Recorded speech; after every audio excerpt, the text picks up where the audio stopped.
Magandang umaga po sa inyong lahat mga idol. Kumusta pa kayo dyan? Sana'y okay lang po kayo. Update po tayo mga idol sa aking mini garden. Aking tanim na okra. Ayan na mga idol. Malalaki na sila mga idol. At ang berde ng mga dahon nila. Ang kintab ng mga dahon at malaki yung yung branch nila.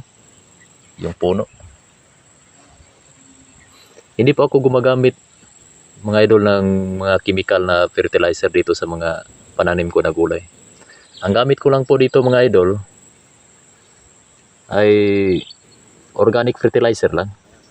Kagaya ng fish amino acid at yung pinagdurog ng balat na itlog. At siyempre mga idol ay kailangan talaga ng masikatan talaga ng araw yung ating mga pananim. Kailangan talaga ng nitrogen.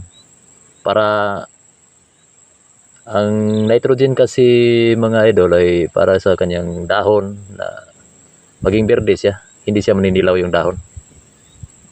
At yung ano naman mga idol, yung fish amino acid ay para ron sa para sa ugat ng ating halaman, para dumami yung ugat niya at mabilis siyang tumubo, mabilis siyang lumaki. Nitrogen, phosphorus at yung potassium. At yung pinagdurog ng balat na itlog naman mga idol ay mainam din yan gamitin, lalo na pag magsimula na siyang magbulaklak yung ating mga pananim, ay tuloy-tuloy talaga yung paglabas ng kanyang bulaklak.